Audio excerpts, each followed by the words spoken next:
믿음 생활 루틴이라는 제목으로 함께 은혜를 나누고자 합니다. 여러분, 지금은 사순절 기간이에요. 사순절은 우리를 위하여서 고난 받으신, 우리를 구원하기 위하여 이 땅에 오셨는데 십자가를 지셔야 했던 그 예수님을 기리고 기억하는, 묵상하는 시간입니다. 이 기간 동안, 40일의 기간 동안 보혈을 흘리신 예수님을 깊이 마음 가운데 모시고 새기고 묵상하는 우리 청년부가 되기를 소망합니다. 사순절은 절기지요. 여러분, 교회 절기를 다 아실 거예요. 지금 우리가 지나고 있는 사순절이 있고요. 사순절이 바로 끝나면 고난 받으신 예수님께서 어떻게 되셨습니까? 죽으신 예수님이 부활하셨죠. 그래서 부활절이 있지요. 그리고 가을이 되면은 추수한 것에 감사하여서 우리는 어떤 절기를 지냅니까? 추수감사절을 보냅니다. 그리고 12월 25일이 되면 우리는 또 어떤 큰 축제가, 행사가 있죠? 성탄절이 있죠.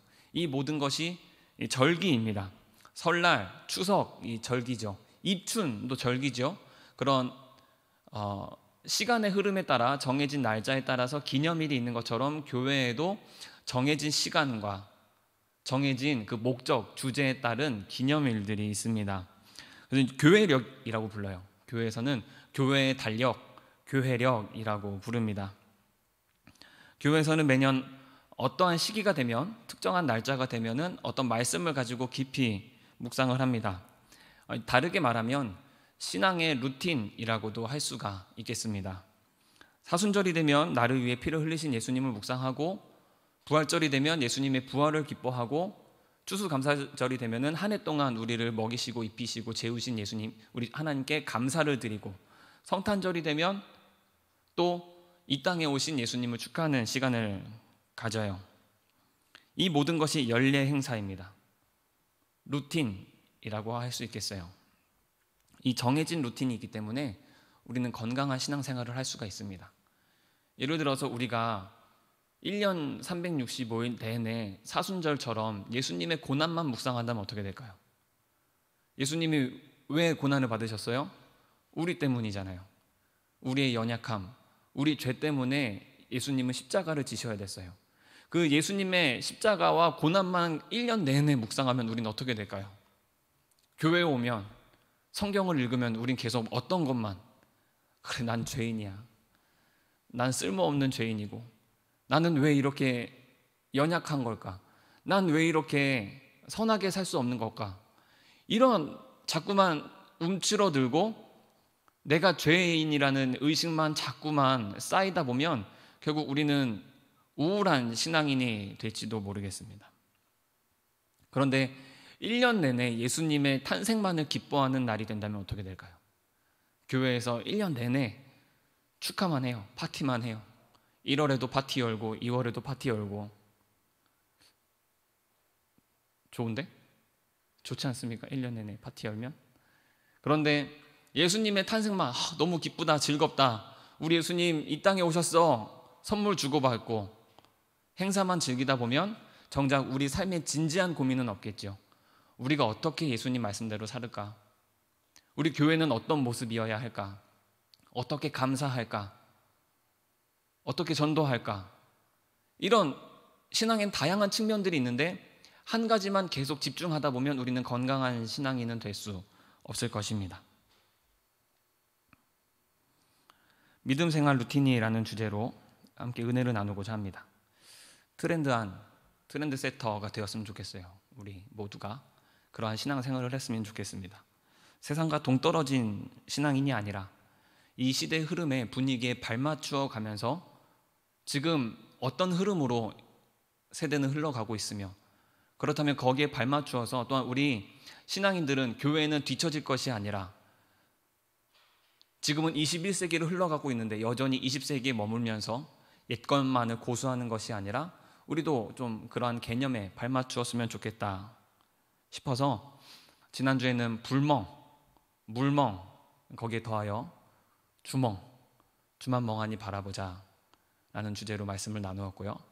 오늘은 믿음 생활 루틴이 우리 신앙의 루틴에 관하여서 함께 좀 나누어봤으면 좋겠습니다. 트렌드 코리아 2022년에 다시 한번 발간된 트렌드 코리아의 여러 주제 중에 불멍으로 대표되는 러스틱 라이프가 있었고요. 바른 생활 루틴이라는 주제가 또 한켠에 자리 잡고 있었어요. 그 책에 트렌드 코리아라는 그 저서의 그 책자에 나와 있는 부분들, 일부분들 제가 발췌해서 한번 설명드리도록 하겠습니다. 외부의 통제가 철저히 줄어들었죠. 코로나 때문에. 코로나로 인해서 우리 모든 삶이 변화되었습니다. 그래서 이런 상황 가운데 자신의 일상을 지키고자 노력하는 사람들, 그 사람들을 바른 생활 루틴이라고 부르기로 책에서는 정합니다. 공부 루틴이 있어요. 운동 루틴이 있고 또 업무 루틴이 있습니다. 이런 특정 행위와 연관시켜서 내가 어떤 행위를 할 때, 공부를 하든지 일을 할 때 내가 정해진 일정에 따라서, 내가 정한 순서에 따라서 행위를 하는 것, 이것은 공부 루틴, 업무 루틴이라고 할 수 있고요. 또한 어떤 시간에 맞추어서 아침에 루틴이 있고 저녁에도 루틴이 있을 수 있습니다. 그럼 그건 습관이랑 다를 게 무엇입니까? 라는 질문이 생길 텐데, 그 질문에 대하여서 삶의 방향성을 스스로 통제하려는 의식적인 노력에서 비롯된 것이 루틴이다. 습관은 나도 모르게 형성이 된 것이죠. 내가 의식적이든 무의식적이든 어느샌가 나를 봤더니 나에게 이런 습관이 생겼어요. 근데 그게 아니라 루틴은 내 스스로 나의 삶을 통제하려는 것입니다. 바른 삶을 위하여서, 건강한 삶을 위하여서 내가 이렇게 해야 되겠다. 그래서 루틴이 생겼어요. 보다 구체적인 계획의 의미를 담고 있는 것이 루틴입니다. 여러분, 개미라는 소설 아십니까? 베르나르 베르베르라는 소설가 들어보신 분? 프랑스의 소설가입니다. 굉장히 유명하죠. 이 베르나르 베르베르는요 매일 아침 똑같은 카페에 들러서 아침을 먹고 오전 시간 동안 대략 10쪽 분량의 글을 쓰고 오후 1시부터는 사람들과 점심을 먹는다고 합니다. 그리고 일본의 또 소설가죠. 무라카미 하루키는 아침에 일어나서 달리기를 하고 간단한 식사를 한 후에 글쓰기를 하고 오후에는 쉬고 저녁에는 음악을 듣는다고 알려져 있습니다. 여러분, 베르나르 베르베르나 무라카미 하루키나 이 예술 쪽 창작 분야에 있는 사람들이죠. 우리는 되게 창의적인 일을 하는 사람들은 뭔가 더 자유분방하고 어떤 삶의 어떤 모양의 어떤 정형화된 틀에 얽매여 있지 않고 자유로운 삶을 살 것이다 라고 여기기가 쉬운데, 오히려 이 전 세계적으로 이름이 날려진 문학가들은 절제되어 있고 정해져 있는 패턴을 따라, 루틴을 따라 살아가고 있었다라는 거예요. 오히려 그런 정해진 삶 속에서 창의력이 더 샘솟는다라는 것은 우리에게 참 재미난 부분이고, 또 우리가 포착해야 할, 우리가 깊이 눈여겨보아야 할 의의가 있는 것 같습니다. 나를 더 나은 사람으로, 나를 더 적절하고 유능하고 쓰임을 받는 사람으로서 만들어주는 것이 바로 이 루틴에 있다라는 거예요. 오늘 함께 읽은 사무엘상의 다윗 역시 그 누구보다 바른 생활 루틴, 믿음 생활 루틴이었습니다. 블레셋의 거인 골리앗이 하나님을 모욕하였고 이스라엘 군대를 모욕하였어요. 그런데 그 누구도 나서서 내가 당장 저 할례 받지 못한 자를 목을 베리라, 당장 내가 심판하리라 나서는 사람이 아무도 없었습니다. 피지컬적으로 감히 맞서 싸울 수가 없는 골리앗이었기 때문입니다. 그때 제가 가서 당장 저 녀석의 뚝배기를 깨버리겠습니다, 당돌하게 나선 이가 있었어요. 갑옷과 투구를 건네주었는데 건장한 성인에게나 맞을 법한 그렇게 특수 제작된, 맞춤 제작된 갑옷과 투구가 다윗에게는 헐거웠습니다. 그만큼 체구도 작고 왜소했다라는 거예요. 저 큰 2m 30가량이 되는 골리앗 앞에 나서는데 성인 체격이어도 될까 말까 싶은데 오히려 성인보다 더 작은 한 소년이 골리앗 앞에 나섭니다. 아직 사춘기도 겨우 지난 것처럼 보이는 저 작은 아이가 무엇을 할 수 있을까? 주위 사람들은 코웃음을 쳤어요. 그런데 이 야무진 아이는 무엇라 말합니까? 오늘 읽은 말씀 제가 다시 한번 읽겠습니다. 34절 35절입니다. 다윗이 사울에게 말하되 주의 종이 아버지의 양을 지킬 때에 사자나 곰이 와서 양떼에서 새끼를 물어가면 내가 따라가서 그것을 치고 그 입에서 새끼를 건져내었고 그것이 일어나 나를 해하고자 하면 내가 그 수염을 잡고 그것을 쳐 죽였나이다. 휘두르는 앞발의 한 방이면 아마 성인도 즉사할 그런 무시무시한 힘을 갖고 있는 사자와 곰을 쳐 죽였다고 이 작은 아이가 말하고 있습니다. 나는 그렇게 맹수들에게서 나의 양떼를 지켰습니다 라는 목동이 사무엘상 17장에 나옵니다. 저는 지금까지 사자나 곰 따위를 두려워하지 않았습니다. 그 사나운 맹수도 두려워하지 않았는데 저 골리앗 따위가 무엇이라고 다들 그렇게 벌벌 떨고 있습니까? 내가 가서 단칼에 저 녀석을 심판하겠습니다. 여러분, 이 말씀 속에 다윗이 어떤 사람이었는지가 나옵니다. 그가 얼마나 바른 생활을 해왔고 얼마나 올바른 믿음 생활을 해왔는지를 알 수가 있어요. 그가 규칙적이고 정형화된 패턴 속에서 믿음 생활을 꾸준히 해왔음을 알 수가 있습니다. 읽진 않았지만 바로 앞장 16장에 보면 이스라엘의 위대한 지도자 사무엘이 새로운 왕을 기름 붓기 위하여서 베들레헴에 찾아갑니다. 그곳에 이새가 있었고요. 이새에게는 8명의 아들이 있었어요. 그중 선을 보인 7명을 그저 지나칩니다. 첫째 아들도 둘째 아들도 이 사람이 아니다. 하나님께서 말씀하시는 거죠. 이 사람도 아니다. 아들이 더 없느냐라고 사무엘이 묻더니 이새가 대답하기를 아직 막내가 있습니다. 근데 그 녀석은 아직 어립니다 라고 합니다. 11절에 보면 사무엘상 16장 11절입니다. 제가 읽을게요. 또 사무엘이 이새에게 이르되 내 아들들이 다 여기 있느냐? 이새가 이르되 아직 막내가 남았는데 그는 양을 지키나이다. 우리나라에서 막내라고 하면 어떤 뉘앙스입니까? 막내야라고 하면 애정이 담겨져 있죠. 사랑스러운, 우리 집에서 가장 작은 아이, 귀엽고 사랑을 독차지하는 그런 친숙한 호칭이 막내입니다. 그런데 히브리어 원어를 보면요, 이 막내는 우리가 아는 것처럼 그런 친숙한 애정을 듬뿍 담은 표현이 아닙니다. 하가톤이라고 적혀 있는데요, 하가톤, 하찮고 그리 중요하지 않은 사람을 가리키는 말입니다. 중요한 일에는 나서지 말고 빠져야 할 그런 사람이에요. 다윗은 집안에서 그런 취급을 받은 사람이었습니다. 중요한 일이 있을 때 형들을 대신해서 양떼를 돌보는 일을 했어요.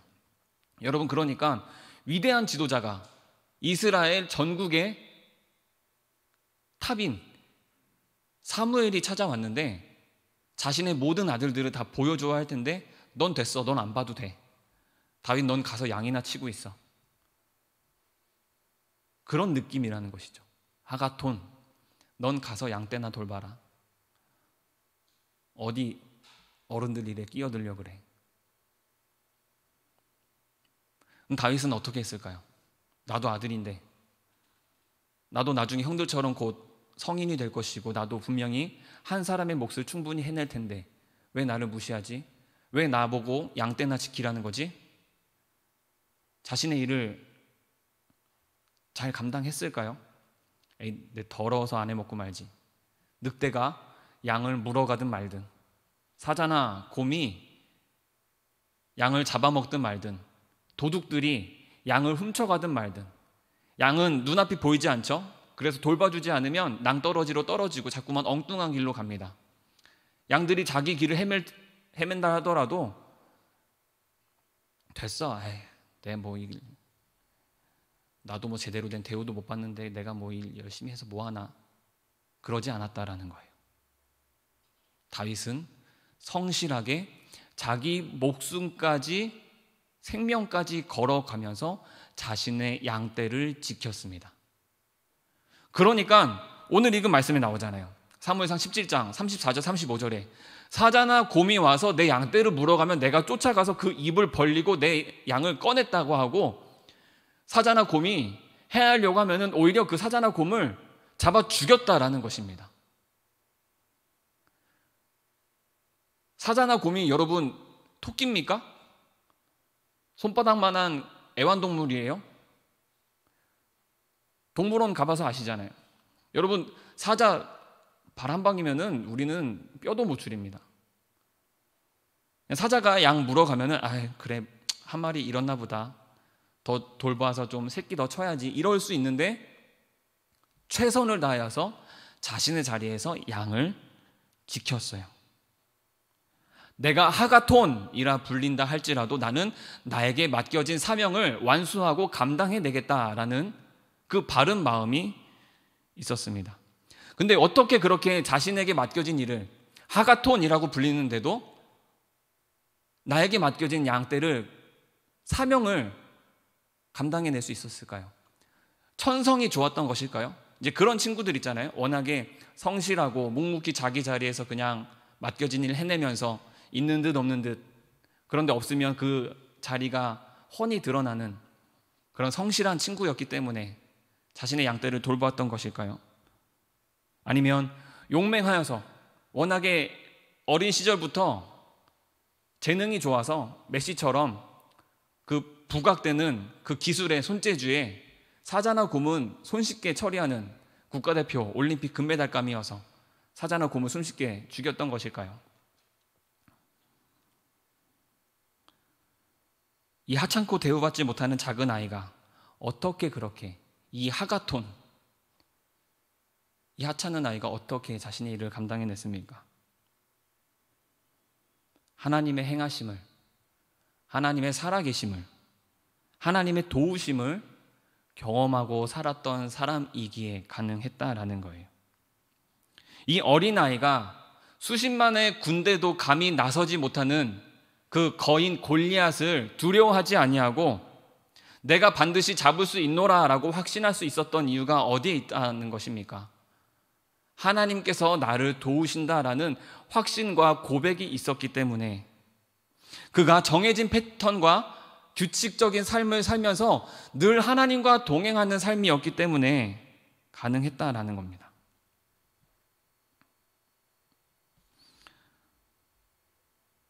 다윗이 아침마다 큐티를 했다라는 구절은 없어요. 다윗이 늘 정해진 시간, 정해진 장소에서 가정 예배를 드렸다, 말씀을 묵상했다, 직접적인 표현은 없습니다. 하지만 그가 고백하는 시편을 차근차근 살펴보면 다윗이 어떠한 영성을 갖추고 살았는지를 우리가 알 수 있는데, 제가 좀 소개를 해드리도록 하겠습니다. 다윗이 지은 시편이 여러 군데 있어요. 시편을 읽으면은 바로 그 제목 1편이다 하면 1편 위에 다윗의 시, 다윗이 지은 시 이렇게 나와 있거든요. 시편 8편을 보면요, 여호와 우리 주여, 주의 이름이 온 땅에 어찌 그리 아름다운지요, 주의 영광이 하늘을 덮었나이다. 주의 손가락으로 만드신 주의 하늘과 주께서 베풀어 두신 달과 별들을 내가 보니. 이 시편 8편은 다윗이 목동이었을 때 지은 시로 생각하고 있습니다. 지금 다윗은 어떠한 분위기와 환경 가운데서 이 시를 지었을까요? 주의 손가락으로 만드신 주의 하늘과 주께서 베풀어 두신 달과 별들을 보니, 지금 다윗이 보고 있는 광경은 무엇입니까? 하늘엔 지금 뭐가 떠 있습니까? 달이 떠 있고 별이 떠 있어요. 지금 낮이에요, 밤이에요? 밤입니다. 늦은 밤에 다윗은 지금 하늘을 바라보면서 하나님을 묵상하고 있어요. 하나님이 어떤 하나님이시라고요? 이 세상을 하나님이 지으셨구나, 저 달과 별을 하나님께서 지으셨구나라는 하나님의 발견이 있었고 하나님을 향한 고백이 있었습니다. 그래서 1절에 우리 주여, 주의 이름이 온 땅에 어찌 그리 아름다운지요 라는 고백을 합니다. 여러분, 목동은요 여러 날 동안 초원을 계속 돌아다녀요. 어디 한 곳에 정착하는 것이 아니라 양떼는 풀을 먹잖아요. 한 곳에 있다가 풀 다 먹으면 어떻게 해요? 또 먹여야 되니까 옮겨요. 그래서 집에 있다가 또 출근해서 양떼 먹이고, 이게 아니고 넓은 길을 여러 날이고 일주일이고 한 달이고 이렇게 돕니다. 낮에는 무리에서 떨어져 헤매는 양이 없도록 돌보는 일을 하고요. 밤에는 맹수로부터 도둑으로부터 자신의 양떼를 지켜야 해요. 곤히 잠들어 있는 양들 사이에, 양털이 따뜻하잖아요. 그 양떼 사이에 파묻혀 있는 것이죠. 깨어 있어야 돼요. 양들을 지켜야 되니까. 그런데 그 순간에 다윗은 무엇을 하고 있었어요? 밤하늘을 보면서 하나님을 묵상하고 있었어요. 우리 하나님이 어떤 분인가? 하나님의 행하심이 어떠한가? 하나님과 함께하는 시간을 갖고 있었다라는 것입니다. 시편 19편을 보면요, 또 제가 읽겠습니다. 하늘이 하나님의 영광을 선포하고 궁창이 그의 손으로 하신 일을 나타내는도다. 날은 날에게 말하고 밤은 밤에게 지식을 전하니 언어도 없고 말씀도 없으며 들리는 소리도 없으나 그의 소리가 온 땅에 통하고 그의 말씀이 세상 끝까지 이르도다. 앞서 시편 8편에서는 하늘에 달과 별들을 보니 라고 했는데, 또 시편 19편에서는 뭐라고 해요? 날은 날에게 말하고 밤은 밤에게 지식을 전한다. 밤에 소리가 없고 아무것도 들리는 것이 없는데 하나님께서는 그 가운데에서 세상 끝까지 하나님의 말씀이 울리는 것 같다. 다윗이 주로 밤 늦은 시간에 하나님을 묵상하고 있었다라는 것을 우리가 생각할 수 있죠. 63편입니다. 다윗의 시 유다가 광야에 있을 때라고 부제가 적혀 있어요. 거기 보면요, 하나님이여 주는 나의 하나님이시라. 내가 간절히 주를 찾되 물이 없어 마르고 황폐한 땅에서 내 영혼이 주를 갈망하며 내 육체가 주를 앙모하나이다. 여기 6절이 굉장히 중요합니다. 6절에 보면 내가 나의 침상에서 주를 기억하며 새벽에 주의 말씀을 작은 소리로 읊조릴 때에 하오리니.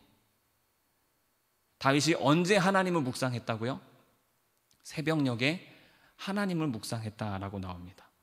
시편 57편과 108편에도 동일한 표현이 나오는데 뭐라 나오냐? 내가 새벽을 깨우리로다 라고 고백하고 있어요.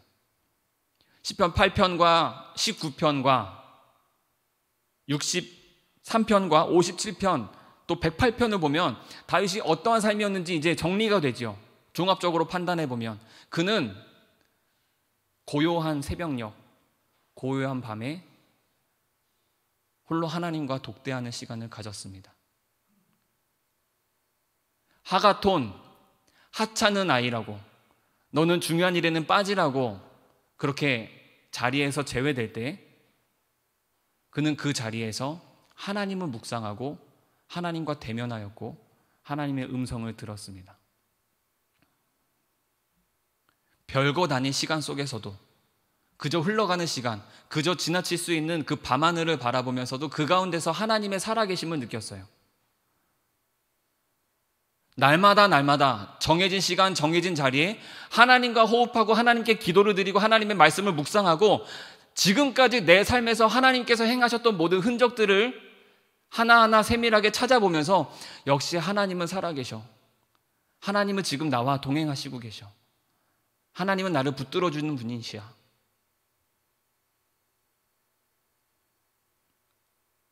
그런 올바른 생활로 정해진 루틴을 따라 하나님을 만났다라는 거예요. 그래서 시편 23편에 뭐라 고백합니다? 합니까? 여호와는 나의 목자시니. 뒤 뭐랍니까? 내게 부족함이 없으리로다. 그가 나를 푸른 초장으로 인도하시고 쉴만한 물가로 인도하시는도다. 내가 사망의 음침한 골짜기로 다닐지라도. 여러분, 어떻게 이런 위대한 고백이 있을 수가 있다는 것입니까? 어떻게 그런 하나님은 언제나 나와 함께 하신다 이 고백이 어떻게 나올 수 있다는 거예요? 매일 정해진 시간 가운데 내가 하나님께 드리는, 내가 하나님과 만나는, 하나님과 호흡하는 그 시간이, 하나님을 체험하는 시간이 있으니까 나는 온전히 하나님께 맡겨드릴 수 있는 것이죠. 그 하나님과 함께 동행하니까 사자나 곰이 양을 물어가도 당장 쫓아가서 그 입에서 새끼를 건져낼 수 있는 거예요. 왜요? 하나님께서 도와주시니까. 여러분, 오늘 읽은 말씀에 37절입니다. 37절 한번 보여주시고요.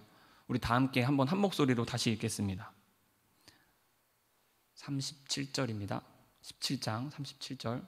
오늘 읽은 말씀 제일 마지막 절입니다.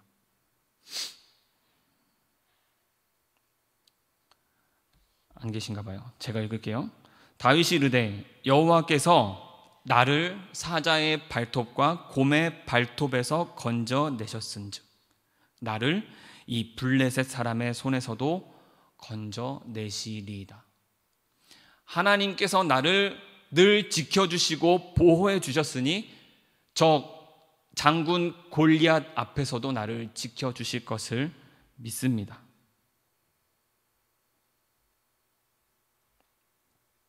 다윗은 그러한 삶을 살았습니다.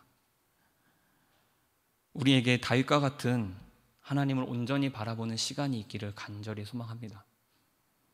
영적으로 무장하는 시간, 깨어있는 시간, 기도로 호흡하는 시간이 우리에게 있기를, 여러분에게 있기를 간절히 소망합니다. 여러분, 하루 24시간 중에 하나님께 따로 떼어드리는 시간의 11조가 있기를 축원합니다. 단 하루라도 빼놓지 않고 정해진 시간에 정해진 장소에서 나의 삶의 루틴을 따라 하나님을 만나기를 바랍니다.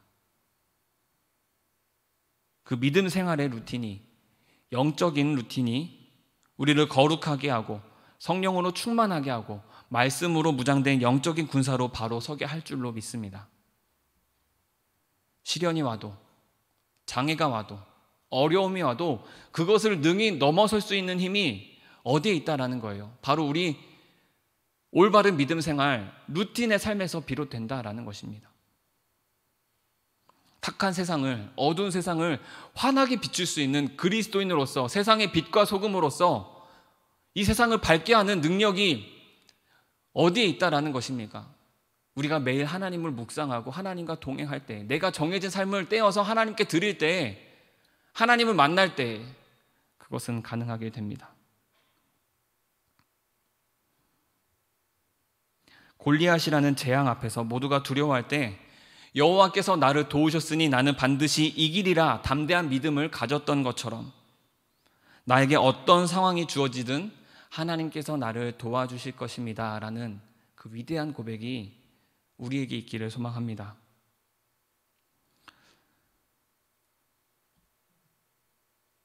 책의 트렌드 코리아 바른생활 루틴에 또 이런 한켠에 이런 이야기가 있습니다. 루틴의 삶이 무엇인가? 평범한 인생이지만 그 인생에 최선을 다하겠다는 자기 다짐적 삶의 태도라는 거예요. 최선을 다해서 살겠다. 경쟁의 농도가 짙어졌어요. 하루하루 경쟁에서 싸워 이기지 않으면 안 되는, 그래서 오히려 너무 현실이 막막하고 앞이 보이지 않고 그만큼 희망의 밀도는 옅어진 이 시대 속에서 나를 바로잡고 스트레스를 해소하고 미세 행복을 추구하는 것이 바로 이 루틴의 삶이다라고 이야기합니다. 그래서 실제적으로 무엇을 이야기하냐? 인증의 과정을 이야기합니다. 바디 프로필을 왜 찍어요? 내 정해진 루틴의 삶을 따랐더니 이런 건강한 몸을 가졌다라고 인증하는 거잖아요. 그래서 인스타에 내 인증의 과정을 올리면 내가 오늘도, 갑자기 말이 생각 안 나네. 헬스장 뭐라고 하죠? 짐. 아무튼 지간에 헬스장을 찾고 매일매일 내가 헬스장을 찍으면서 태민이랑 주민이랑 매일 가거든요. 인증을 하고 내가 이렇게 열심히 살고 있구나 스스로를 확인하고 또 그것을 사람들에게 알려준다면 스스로에게 뿌듯함이 되지 않습니까?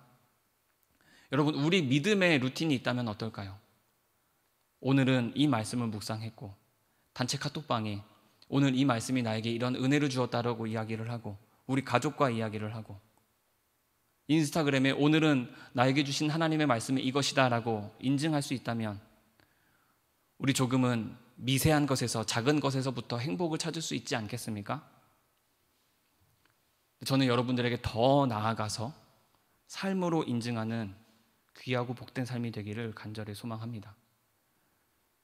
처음에는 인스타그램으로 단체 카톡방에서 시작했으면 좋겠어요.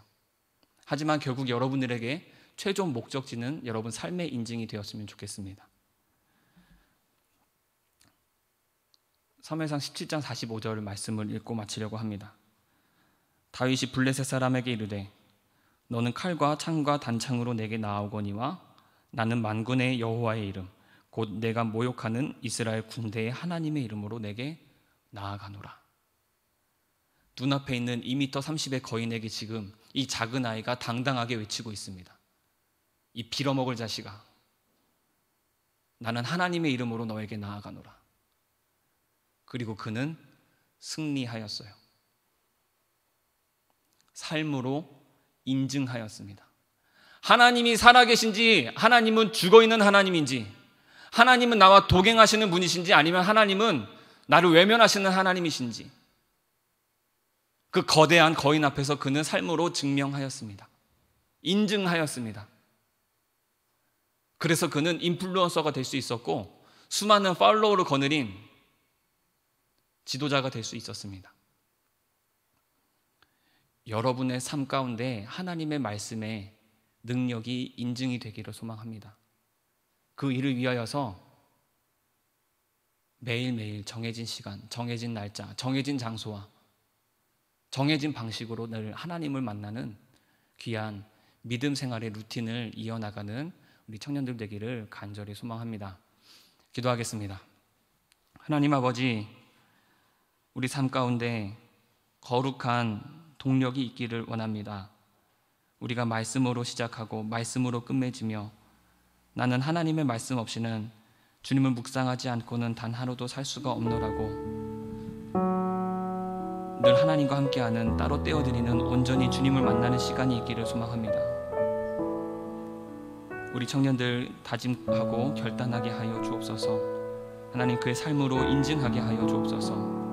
나는 하나님을 만났노라고, 하나님은 지금도 나의 곁에 계시며 나와 동행하시고 나를 붙들어 주시기에 여호와는 나의 목자시니 나에게 부족함이 없노라. 위대한 고백과 믿음과 확신을 가지고 고백하며 우리 하나님은 증거하는 우리 청년들 될 수 있도록 인도하여 주옵소서. 그 결단 가운데 성령께서 기름을 부어 주옵시고 우리 할 수 없는 일들을 능히 해내는 자들 되게 하여 주옵소서. 감사드리며 예수님의 이름으로 기도드립니다. 아멘.